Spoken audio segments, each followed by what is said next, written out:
Hello students, अब हम लोग आज गामा फंक्शन के लेक्चर को कंटिन्यू करेंगे। लास्ट लेक्चर में हमने आपको क्या बताया था? हमने आपको टाइप 1 के यूनिवर्सिटी क्वेश्चंस डिस्कस किए थे। तो आज हम क्या करने वाले हैं? आज हम टाइप 2 के क्वेश्चंस डिस्कस करने वाले हैं। ठीक है, तो टाइप 2 कैटेगरी हमारी कैसी थी? टाइप 2 कैटेगरी में क्या था? अगर 0 से लेकर इन्फिनिटी तक हमें लिमिट गिवन है और अगर x raise to the power m e raise to the power minus a x raise to the power अगर n, इस टाइप के अगर हमारे क्वेश्चंस आए हुए हैं तो हमें कौन सा मेथड ऑफ सब्स्टिट्यूशन यूज करना चाहिए? जो भी e के ऊपर पावर है, ठीक है, जो भी e के ऊपर पावर है उसको हम बस t से सब्स्टिट्यूट कर देंगे, यानी कि a x raise to the power n equal to t। बस ये हमारा मेथड ऑफ सब्स्टिट्यूशन होना चाहिए। ठीक है, चलिए तो हम इस कैटेगरी में हम पहला क्वेश्चन डील करते हैं। लेट्स से हमें ये क्वेश्चन आया हुआ है, मुंबई यूनिवर्सिटी 1992 का क्वेश्चन है ये। ठीक है, MU में 1992 में आया हुआ है ये क्वेश्चन। तो ये क्या क्वेश्चन बोलता है? 0 से लेकर infinity x raise to the power 1/4, ठीक है, और फिर e raise to the power minus under root of x dx। ठीक है, तो अब हमने आपको अभी क्या बताया था? जो भी e raise to the power होगा उसको बस हमें t से सब्स्टिट्यूट कर देना है, यानी कि यहाँ पर हम क्या सब्स्टिट्यूशन लेंगे? Under root of x is equal to t। तो what does this imply? It implies कि हमारा x is equal to t square होने वाला है। तो इसका मतलब अगर मुझे कोई बोले कि dx निकालो तो हम क्या करेंगे? Therefore dx it will be equal to 2t into dt। ठीक है, तो ये हमने निकाल दिया। अच्छा, क्या लिमिट्स ऑफ इंटीग्रेशन चेंज हुई है? वो भी चेक कर लेते हैं।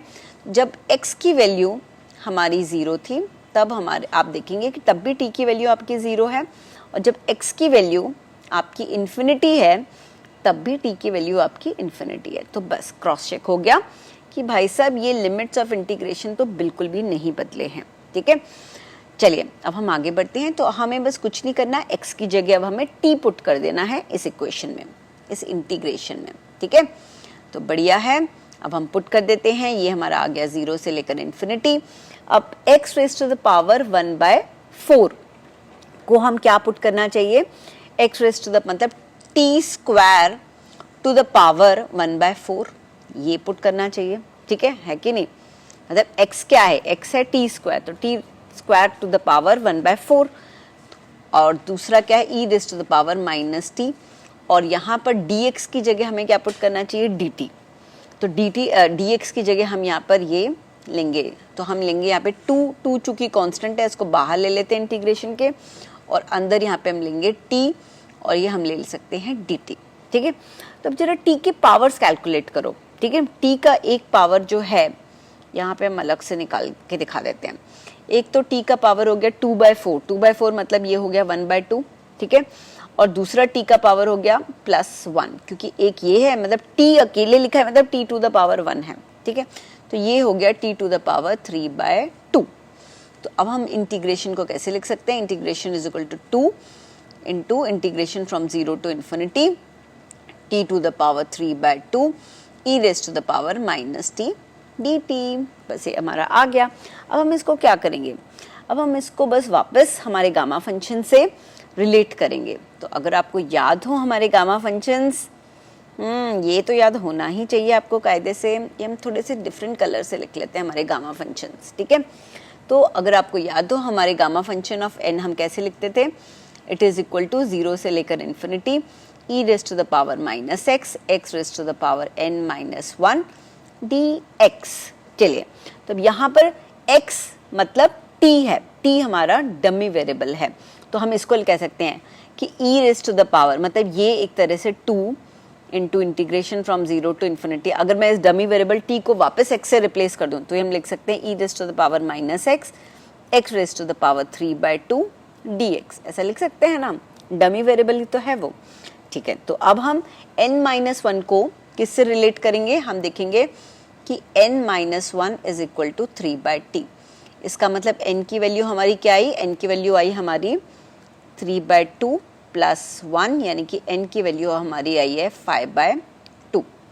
तो ये हमने थोड़ा सा यहाँ पे स्पेस निकाल के आपके लिए लिख दिया है। ठीक है, तो अब हमारा इंटीग्रेशन क्या बन गया, इंटीग्रेशन अब हमारा बन गया है 2 तो कांस्टेंट था जो कि हमारा ऑलरेडी बाहर था, और ये वाला पूरा हमारा क्या बन चुका है, ये हमारा बन चुका है गामा ऑफ n, और n की वैल्यू हमने क्या निकाली है 5/2, यानी कि 2 into gamma of 5/2।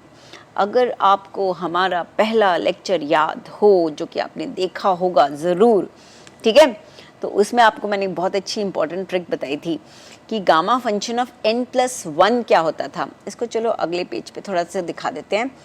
Gamma function of n+1 क्या होता था, it is equal to n into gamma function of n, isn't it. तो यहाँ पर आपने क्या देखा, यहाँ पर आपने देखा है 2 इंटू गामा फंक्शन ऑफ 5/2, ठीक है, तो इसको यहाँ पे रीराइट कर लेते हैं। तो it is equal to 2 into gamma function of 5/2। तो इसको हम कैसे लिख सकते हैं, इसको लिख सकते हैं 2 into gamma function of 3/2 plus 1। तो अभी आ गया ना इस वाले फॉर्मेट में n+1 हुआ, इसका मतलब इसको क्या लिख सकते हैं 2 into n gamma function of n। अब यहाँ पर n क्या है, यहाँ पर n हमारा 3/2 है, तो 2 इंटू 3/2 और गामा फंक्शन ऑफ 3/2। क्या 3/2 को भी फर्दर लिख सकते हैं, क्यों नहीं लिख सकते, है ना, टुकड़े टुकड़े करने में तो हम वैसे ही बड़े माहिर हैं। तो ये 2 हो गया, ये 3/2 हो गया, और 3/2 को हम फिर से लिख सकते हैं 1/2 प्लस 1, तो बढ़िया हो गया। अब ये हमारा बन गया 2 इंटू 3/2 इंटू 1/2 प्लस 1, ये क्या बन गया है, ये हमारा बन गया है half into gamma function of half. वापस हमने यही वाली प्रॉपर्टी इस्तेमाल करी। और आपको एक और बात हमको याद करानी पड़ेगी बार बार कि गामा फंक्शन ऑफ हाफ क्या था, गामा फंक्शन ऑफ हाफ था, बताइए, गामा फंक्शन ऑफ हाफ था हमारा अंडर रूट ऑफ पाई। तो it came out to be 2 into 3/2 into half into under root of pi. अब थोड़े 2 काट लेते हैं, ये दो 2 कट गए हैं, तो it came out to be 3 into under root of pi by 2। चलिए, तो ये क्वेश्चन हमारा सॉल्व यहाँ पर हो जाता है, ठीक है। अब टाइप 2 क्वेश्चन का एक और क्वेश्चन है जो कि मुंबई यूनिवर्सिटी 2019 में आया हुआ है, ये वाला क्वेश्चन, ठीक है। तो ये आपका है I इज इक्वल टू 0 से लेकर infinity x into e raise to the power minus x raise to the power 4 dx, ठीक है। तो अगेन ये कौन सी कैटेगरी का है, ये हमारा टाइप 2 कैटेगरी का क्वेश्चन है, ठीक है। तो हम टाइप 2 कैटेगरी में क्या सब्स्टिट्यूशन करते थे, बस ई का जो भी पावर हो उसको हम टी कर देते थे, तो बस वही हमें यहाँ पे करना चाहिए। तो x raise to the power 4 को ध्यान रखिए नेगेटिव साइन हम कभी नहीं लेते, इसको हम बस टी कर देंगे। तो इसके हिसाब से x क्या बन गया, x is equal to 2 raise to the power 1/4। तो इसके हिसाब से dx क्या बन गया हमारा, ठीक है। तो therefore dx is equal to 1/4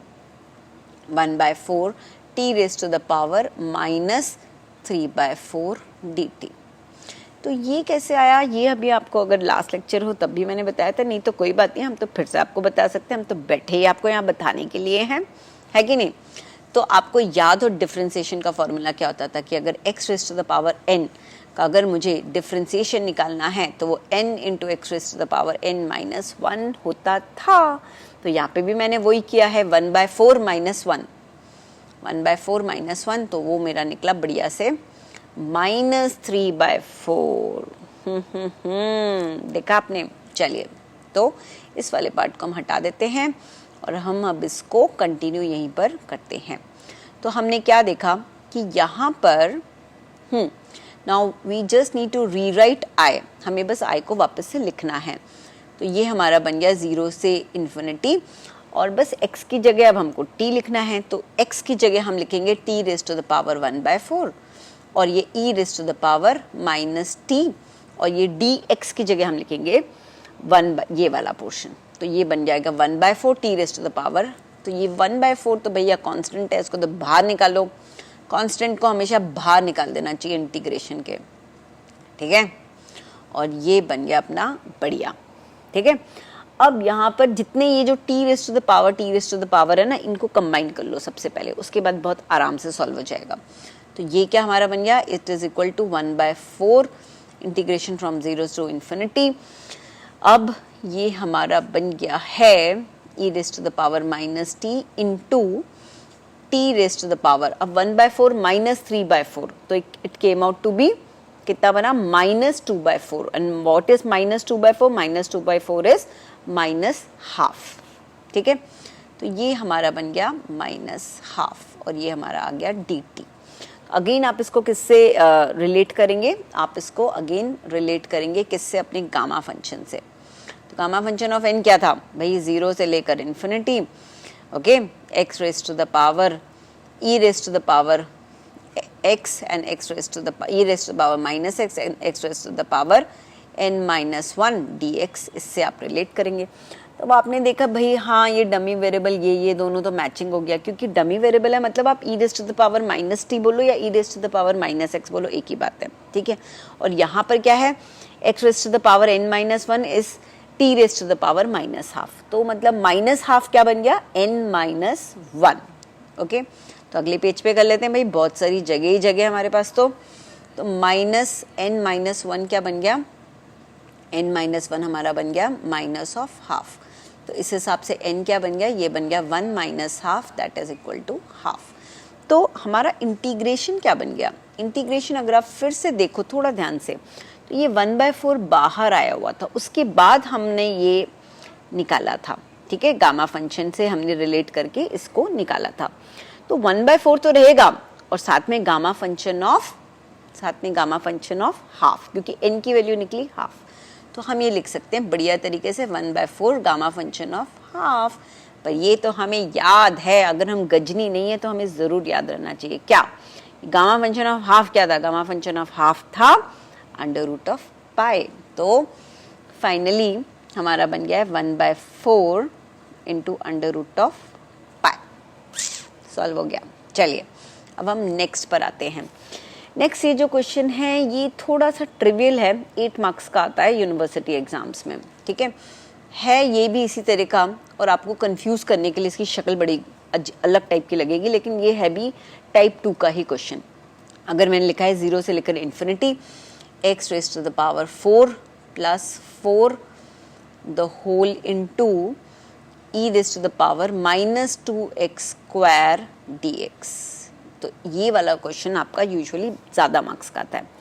तो अब इसमें हम क्या करेंगे, इसमें हम इसको स्प्लिट कर देंगे, क्योंकि यहाँ पे बीच में एडिशन हो रहा है। तो this integration can be splitted as i = i1 + i2।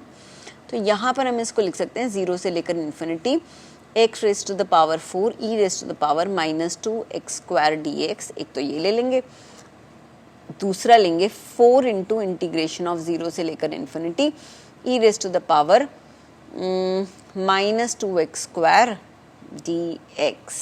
Okay, तो ये आप बड़ा इंटरेस्टिंग अब आपको चीज़ देखने को मिल रही है यहाँ पे। पता है क्या, ये वाला जो है ये टाइप 1 टाइप का क्वेश्चन है, और ये वाला जो है ये टाइप 2 टाइप का क्वेश्चन है।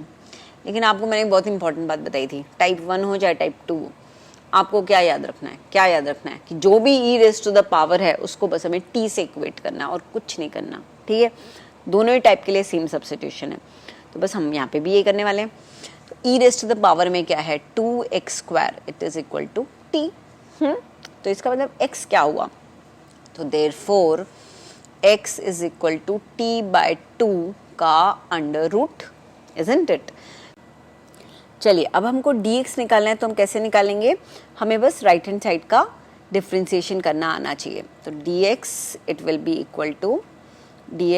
इक्वल टू अब अंडर-रूट t अगर आपको याद हो, अभी मैंने प्रीवियस क्वेश्चन में भी आपको बताया था, इसका डिफ्रेंसिएशन होता है 1/2 √t। ठीक है, और √2 तो ऑलरेडी नीचे ही है, तो एक √2 भी नीचे रहने देते हैं, और dt हम यहाँ पे ऐसे लिख लेते हैं। तो अब ये हमारा क्या बन गया, it has become dt t raise to the power, ये t को अगर हम ऊपर ले जाएं तो ये हमारा क्या बन जाएगा, नीचे क्या है, इसका पावर हाफ है, मतलब रूट है, मतलब इसका पावर हाफ है। अगर ये ऊपर जाएगा तो ये बन जाएगा t raise to the power -1/2। ठीक है, और डिनोमिनेटर में क्या है 2√2। ठीक है, तो चलिए अब हम इसको वापस सब्स्टिट्यूट कर लेते हैं। तो जब हम सब्स्टिट्यूट करेंगे तो इसको हम यहीं पर ही आपके शो कर देते हैं सब्स्टिट्यूशन, जिससे आपको कंफर्मेशन रहे कि भैया हम सही सब्स्टिट्यूशन कर रहे हैं कि नहीं कर रहे हैं। ठीक है, ओके, तो ये हमारा 0 to इन्फिनिटी, ठीक है। यहाँ पे तो हम क्या लिखेंगे, I is equal to, again हम ये लिमिट्स पुट करेंगे 0 to इन्फिनिटी। हम रीचेक कर सकते हैं कि हमारी लिमिट्स अभी भी सेम टू सेम है जैसे कि हमारी पहले थी। तो अब ये x raise to the power 4, अब हमने क्या सब्स्टिट्यूट किया था, 2x square is equal to t। इसका मतलब x स्क्वायर की वैल्यू क्या है, x स्क्वायर की वैल्यू है t/2। अगर मैं बोलूँ x raise to the power 4 की क्या वैल्यू है, तो वो t स्क्वायर बाय 4 हो जाएगा, ठीक है। तो ध्यान रखिएगा, x raise to the power 4 will be equal to t square by 4, isn't it. तो बस यहाँ पे बढ़िया पुट कर लेते हैं हम। तो ये हमारा बन गया t स्क्वायर बाय 4, ठीक है। अब e raise to the power 2x square को हमने t पुट किया, तो e raise to the power minus t, और ये अपना dx की जगह हम क्या पुट करेंगे, dt, ठीक है, dt। लेकिन सिर्फ dt नहीं पुट कर सकते, t raise to the power minus half भी आएगा। एक मिनट, थोड़ी सी हम यहाँ जगह बना लेते हैं, ठीक है। तो ये t raise to the power minus half आ गया, और ये बाय 2√2 ये डिनोमिनेटर में लिख लेते हैं, बाय 2√2, और ये अपना आ गया dt, ठीक है। अब हो गया बढ़िया सब्स्टिट्यूशन। और दूसरे वाले को हम कैसे सब्स्टिट्यूट करेंगे, ये हमारा आ गया 4, ओके। अब e raise to the power minus 2x square, मतलब ये हमारा अगेन ये वाला सब्स्टिट्यूशन, t का सब्स्टिट्यूशन। तो ये वाला तो थोड़ा इजी है, 0 से लेकर infinity, e raise to the power minus t, और अब dx की जगह हम फिर से रिप्लेसमेंट करेंगे, t raise to the power minus half dt by 2√2। तो ये हमारा आ गया t raise to the power minus half dt by 2√2, ठीक है। चलिए अब हम जाते हैं नेक्स्ट पेज पर, और हम इसको अच्छे से रीराइट करके और फिर हम इसको कंटिन्यू करेंगे, ठीक है। चलिए अब हमने इसको इस पेज पे बस रीराइट कर दिया, ठीक है। तो अब हमें क्या करना है, अब हमारा क्वेश्चन बहुत ही आसान हो जाता है, बस t के जो पावर्स हैं उनको हमें कंबाइन करके ढंग से लिखना है। तो ये e raise to the power minus t, ये तो है ही है, और ये t का पावर क्या हो गया, तो 2 माइनस हाफ, तो 2 माइनस हाफ मतलब ये अपना हो गया 3/2, और डिनोमिनेटर को भी थोड़ा कंबाइन कर लेते हैं, तो 4 2 ज़ा 8, 8√2 ये अपना हो गया dt प्लस, और ये अगले वाले में क्या हो गया, ये 4 0 से लेकर इन्फिनिटी, ठीक है, सॉरी इन्फिनिटी अच्छा सा लिखना चाहिए हमेशा। फिर ये बन गया e raise to the power minus t। अच्छा ये 4 ऊपर है और नीचे 2 है, ठीक है। तो इसकी जगह हम यहाँ पर ये कांस्टेंट को बाहर लिख देते हैं 2/√2, ठीक है, और t raise to the power minus half dt, ठीक है। अब यहाँ पर भी हम कांस्टेंट को बाहर लिख देते हैं, हमारा क्या जा रहा है, 8√2 को हम बाहर लिख देते हैं, तो ये आ गया 1/8√2 हमने यहाँ बाहर लिख दिया, ठीक है। अब हम इसको किससे रिलेट करने वाले हैं, अपने वही गामा फंक्शन से रिलेट करेंगे।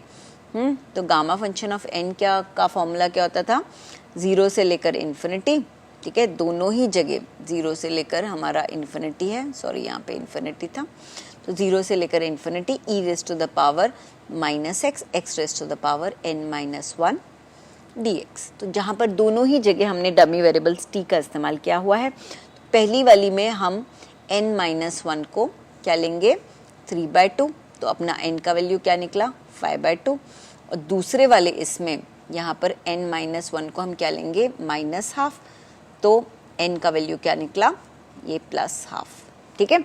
चलिए अब नेक्स्ट पेज पे मैं आपको बस दिखा देती हूँ। तो अपना इंटीग्रेशन का वैल्यू क्या आ गया था, 1/8√2, और गामा फंक्शन की वैल्यू क्या आई थी, 5/2, ठीक है। और दूसरे वाले में क्या आ गया था, 2/√2 हमारा आया था, 2/√2 हमारा आया था, गामा फंक्शन की वैल्यू आई थी हाफ, ठीक है।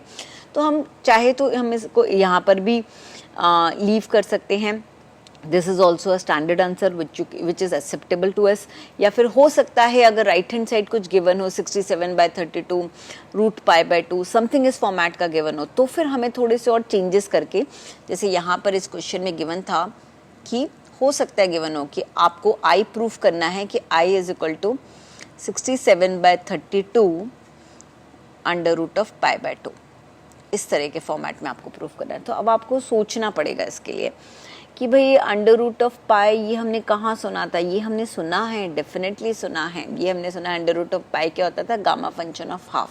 तो क्या गामा फंक्शन ऑफ हाफ दोनों जगह कहीं आ रहा है? हाँ, डेफिनेटली आ रहा है। तो अगर मैंने आपको लास्ट लेक्चर में बताया था तो गामा फंक्शन ऑफ 5/2 क्या था, it is equal to 3/2, gamma function of 3/2 है ना। फिर हमने इसको फर्दर किया था सॉल्व, फिर हमने कहा था 3/2 into half into gamma function of half, इस तरह से हमने इसको लिख सकते हैं। तो यहाँ पर भी हम लोग एग्जैक्टली ऐसे ही करेंगे। तो बस हमने इसको सब्सिट्यूट अगर किया तो 1/8√2 तो है ही है, साथ ही साथ में हम यहाँ पे लिख सकते हैं 3/2 और लिख सकते थे हाफ और लिख सकते थे गामा फंक्शन ऑफ हाफ, और यहाँ वाला तो ऑलरेडी इसी अच्छे फॉर्मेट में ही है, तो 2/√2 गामा फंक्शन ऑफ हाफ। ठीक है, अब गामा फंक्शन ऑफ हाफ को दोनों जगह हम लोग किससे रिप्लेस कर सकते हैं, अंडर रूट ऑफ पाई से। ठीक है, हम लोग इसको बस किससे रिप्लेस करेंगे, अंडर रूट ऑफ पाई, यहाँ पर भी और यहाँ पर भी। ठीक है, तो अगर इस वाले को मैं सॉल्व करूँ तो ये वाला मेरा क्या बन रहा है, 3/8 1 जा 8 8 16 8 3 24, तो 824√2। ठीक है, और √3 पाई इस तरह से आ गया। और अगले वाले को अगर हम देखेंगे तो 2 under root of pi by √2। ठीक है, तो अब अगर मैं दोनों का एलसीएम निकाल के सॉल्व करूं तो you will get this answer of 67/32 under root of pi by under root of 2। अब चूंकि अंडर रूट में दोनों है तो इसीलिए हम लिख सकते थे under root of pi by 2। तो हमने ये वाला क्वेश्चन भी बढ़िया तरीके से सॉल्व कर लिया। ठीक है, अब एक लास्ट क्वेश्चन टाइप 2 कैटेगरी का हम डील कर लेते हैं। हमने इससे पहले क्या देखा, पहले हम टाइप 2 के इंडिविजुअल पे आए, फिर हमने क्या देखा, टाइप 2 के क्वेश्चंस अगर एडिशन में गिवन हो। अब हम क्या देख रहे हैं कि अगर जैसे क्वेश्चन हमारा जो मुंबई यूनिवर्सिटी एग्जाम्स में आया हुआ है, 2 बार आया हुआ है, 2003 में भी एक क्वेश्चन ये वाला आया हुआ है और 2007 और 2012, मतलब 3 बार आया हुआ है ये वाला क्वेश्चन, तो देखना तो पड़ेगा और कोई ऑप्शन है नहीं हमारे पास, है ना। तो ये है हमारा 0 से लेकर इन्फिनिटी। ठीक है, और x e raised to the power minus x raised to the power 8। ठीक है, और है ये है dx इंटू 0 से लेकर इन्फिनिटी, फिर आगे क्या बोला है x स्क्वायर, फिर e raised to the power minus x raised to the power 4 dx। तो प्रूफ करना है कि this is equal to pi by 16/√2। प्रूफ वाले क्वेश्चन तो मुझे बहुत अच्छे लगते हैं क्योंकि मुझे पहले से ही पता है कि मेरा आंसर क्या है, तो प्रूफ वाले क्वेश्चन में तो मतलब बहुत ही मज़ा आ जाता है। चलिए इसको करते हैं।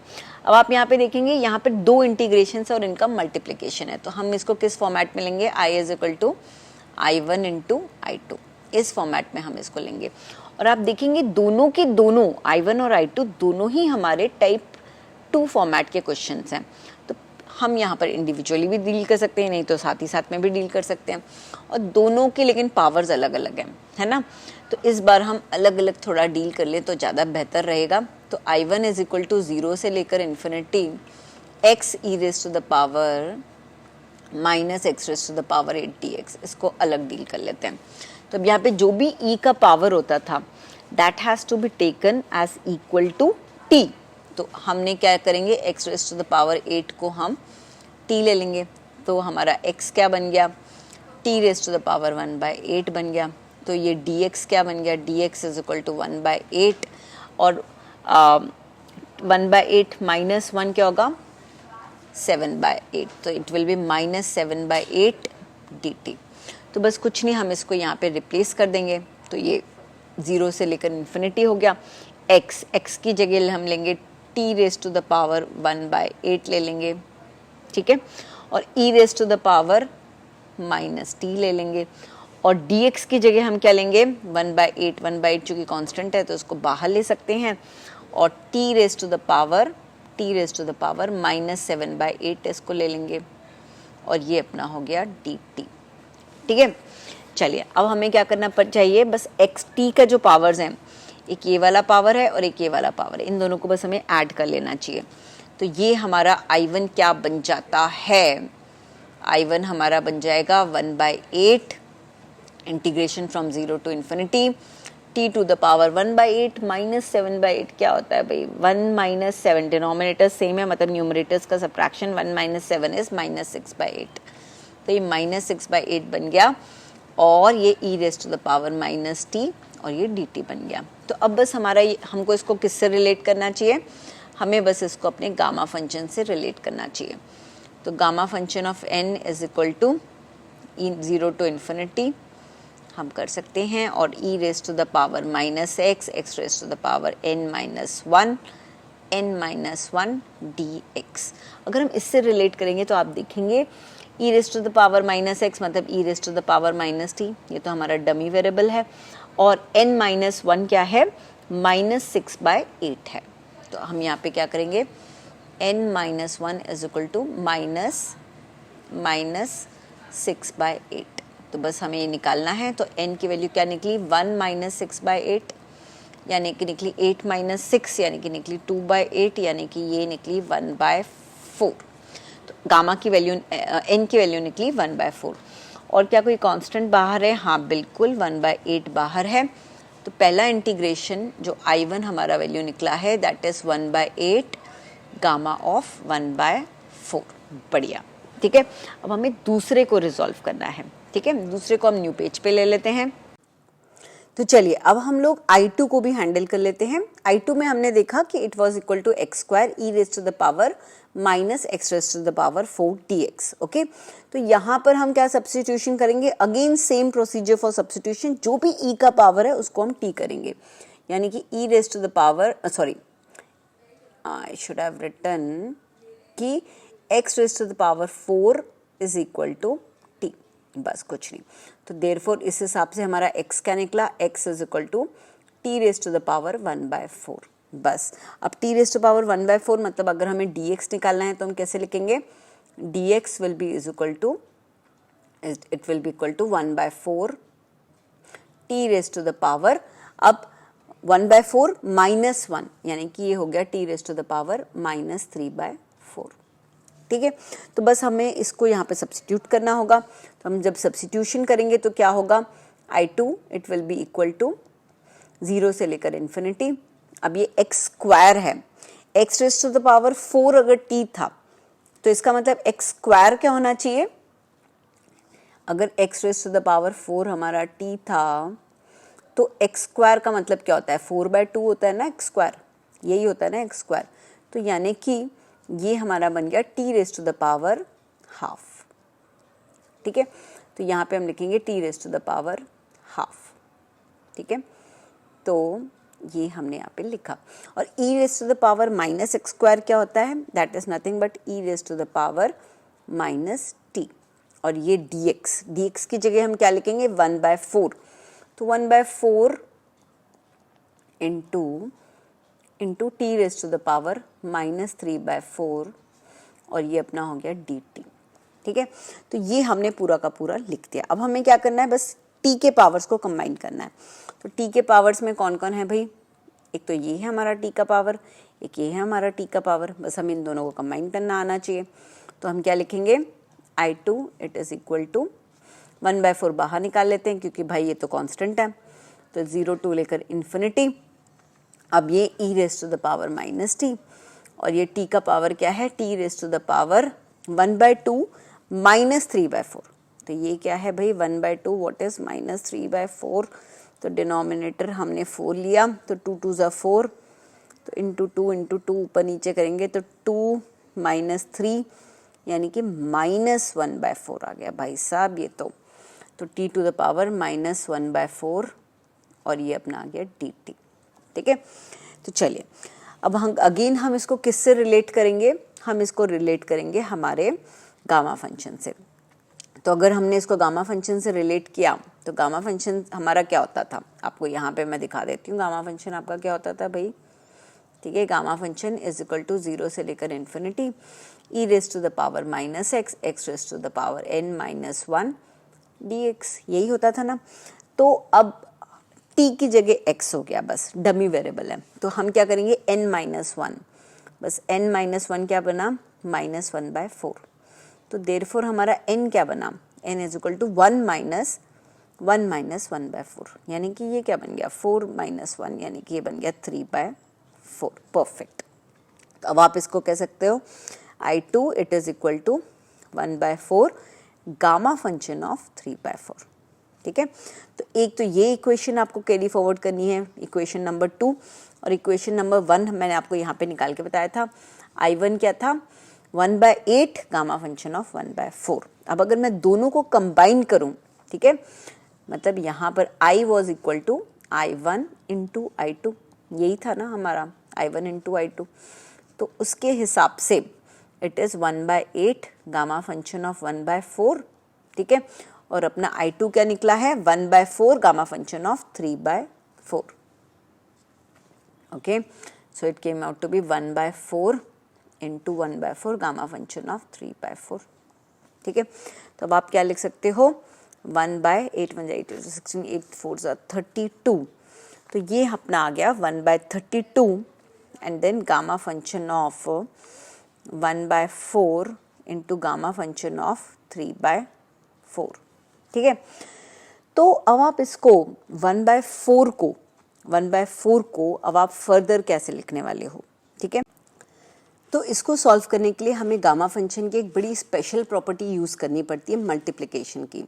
वो क्या कहती है गामा फंक्शन ऑफ m, ठीक है, gamma function of m multiplied by gamma function of m plus half, it will be equal to under root of pi into under root of 2 into m divided by 2 raise to the power 2m minus 1। तो यहाँ पर अगर आप देखेंगे तो यहाँ पर कौन कौन से गामा फंक्शन मल्टीप्लाइड है 1/4 और 3/4। ठीक है, तो यहाँ पर हम कह सकते हैं हमारी जो m की वैल्यू है वो क्या है 1/4। तो यू कैन से कि gamma function of 1/4 into gamma function of 1/4 plus half. ठीक है, 1/4 प्लस हाफ, तो इसकी जो हमारी वैल्यू है ये क्या निकली है।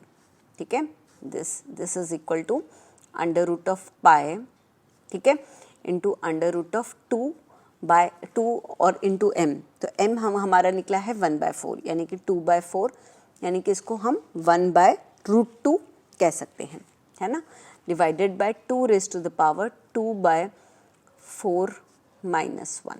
तो ये हमारा क्या निकला है अंडर रूट ऑफ पाई, इसको हम सॉल्व करेंगे और ये 1/√2 ऐसा निकला है, और ये 2 raise to the power 1/2 minus half, यानी कि माइनस हाफ। ठीक है, तो जब हम इसको सॉल्व करते हैं तो व्हाट यू विल गेट √2 पाई। ठीक है, ये हमारा आंसर इसका आया है। तो अब अगर इसको मैं वापस यहाँ पर रीसब्स्टिट्यूट करूँ तो it can be written as 1/32 into under root of √2 into pi. ठीक है, ये हमें मिल गया। तो अब अगर √2 पाई हम यहाँ पर सब्स्टिट्यूट करेंगे तो हम अगर √2 ऊपर नीचे मल्टीप्लाई करेंगे, अब हम यहाँ पर उल्टा काम कर रहे हैं। क्यों हम √2 ऊपर नीचे मल्टीप्लाई कर रहे हैं, क्योंकि यहाँ पर हमारा आंसर क्या है π/16√2, मतलब डिनोमिनेटर में √2 है, तो इसलिए हम √2 अगर ऊपर नीचे मल्टीप्लाई करेंगे तो हमें क्या मिल जाएगा, ऊपर 2 आ जाएगा, नीचे 32, तो यू विल गेट 1/16 पाई और √2 एक नीचे। ठीक है, π/√2। तो इस तरह से ये हमारा left hand side is equal to right hand side आ जाता है। Thank you so much for your patient listening. Kindly like and subscribe the channel, जिससे हम आपके लिए और अच्छे वीडियोस लेकर आएँ। Thank you.